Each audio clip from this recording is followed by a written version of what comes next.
اعوذ باللہ من الشیطان الرجیم بسم اللہ الرحمن الرحیم۔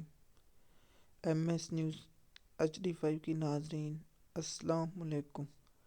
امید ہے کہ آپ لوگ سب خیریت سے ہوں گے۔ آج کا جو ہمارا مین ٹاپک ہے، سپریم کورٹ کے چیف جسٹس کی بری کی واردات پکڑی گئی، وہ کیا ہے وہ آپ لوگوں کے ساتھ تفصیلات کے ساتھ شیئر کریں گے اور آپ لوگوں کو آگاہ کریں گے۔ آپ لوگوں کو معلوم ہوگا جو نون لیگ نے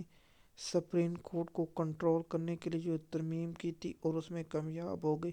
اور اس کے نتائج آنا شروع ہو چکی ہیں، وہ آپ لوگوں کے ساتھ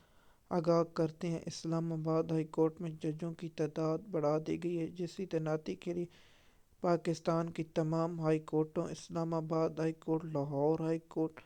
اور پشاور ہائی کورٹ اور بلوچستان ہائی کورٹ اور سندھ ہائی کورٹ کے جو جج ہیں ان کی تعداد بڑھانے کے لیے جوڈیشل کمیشن میں ایک سپریم سینئر جج کو لینا تھا اور تمام ہائی کورٹوں سے لیا، لیکن افسوس ہے کہ اسلام آباد ہائی کورٹ کے جج جو اس وقت سینئر جسٹس محسن اختر کیانی صاحب،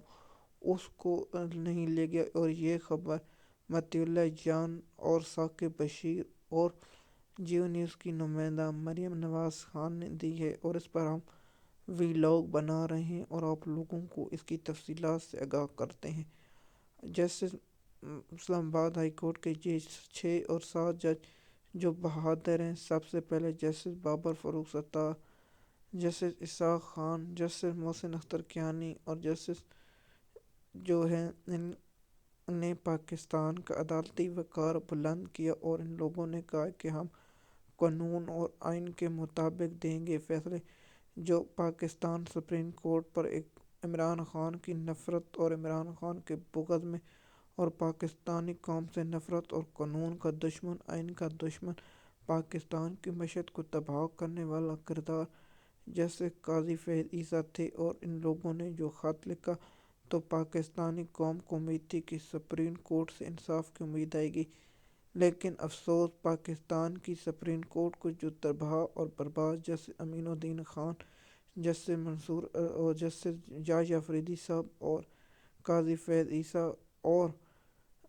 دیگر جج جو اس وقت آئینی بینچ میں بیٹھے، ان لوگوں نے اپنے جسٹس منصور علی شاہ صاحب کا اپنا اس کو حق نہیں دے سکے، تو کیا وہ پاکستانی قوم کو حق دے سکیں گے؟ میں اس پر سوچتا ہوں کہ وہ کبھی بھی انصاف نہیں دے سکیں گے، جو اپنے دوست اور اپنے ساتھی والے کو نہیں دیں گے۔ آج آپ لوگوں کو معلوم ہوگا کہ سپریم کورٹ میں اسی آئینی بینچ نے سویلین کا ٹرائل سنانے کی اجازت دی، لیکن اس وقت آپ لوگوں کو معلوم ہوگا کیا سپریم کورٹ کے جج جسٹس محسن اختر کیانی کو جوشن میں شامل نہ کرنا ایک بہت افسوس معاملہ ہے، اور کیا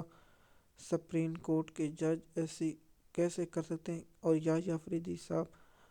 یہ جو آئینی ترمیم کے یہ 1 سال یا 6 ماہ یا 9 ماہ سے آگے نہیں چل سکتے، اور اس کے بعد جسٹس منصور علی شاہ صاحب 2 سال کے لیے چیف جسٹس پاکستان ضرور بنیں گے۔ اس کے بعد پاکستانی قوم کو انصاف اور امید ہوگی۔ آپ کے 2 ساتھی جج جسٹس احسن اقبال، جسٹس اعجاز الاحسن اور جسٹس مظہر علی نقوی بھی سپریم کورٹ سے آؤٹ ہوئے۔ یہ بہت بڑی اور ہے کہ آپ لوگ قانون کے مطابق چلتے تو پاکستانی قوم کو انصاف اور امید ہوتی۔ کیا جسٹس محسن اختر کیانی کو اس لیے شامل نہیں کیا گیا کہ اس کے 2 فیصلے جو شہر کشمیر سے اغوا ہوئے فراز، اس کا جو سیکٹر کمانڈر یا دیگر کو نوٹس جاری کیا، کیا اس کی سزا دی جا رہی ہے؟ کیا جسٹس جاج افریدی صاحب، آپ پاکستانی قوم کو تو اپنے ساتھیوں کو تو بے وقوف بنا سکتے ہیں، لیکن پاکستانی قوم کو آپ بے وقوف نہیں بنا سکتے۔ پاکستانی ہر معاملے کو غور و فکر سے دیکھتی ہے، اور پاکستانی قوم کو پتہ ہے کہ اس وقت کیا ہو رہا ہے، آپ لوگوں کو معلوم ہونا چاہیے، اور آپ لوگوں کو آگاہ کرتے ہیں پاکستان کا عدالتی نظام اس وقت جس حالات سے گزر رہا ہے، اس وقت اللہ ہی حافظ ہے۔ ایم ایس نیوز کی ناظرین، سپریم کورٹ سے آگے ہم بہت سے ویلاگ بناتے ہیں، لیکن افسوس آج کل سپریم کورٹ سے نہ کوئی ہائی کورٹوں سے ایسی خبریں آتی ہیں جس پر ہم آپ لوگوں کے ساتھ انفارمیشن شیئر کریں گے۔ اگر آپ ہمارے چینل پر نئے ہیں تو چینل کو سبسکرائب کریں، لائک کریں تاکہ آپ کو ہر ویڈیو وقت ملتی رہے۔ شکریہ۔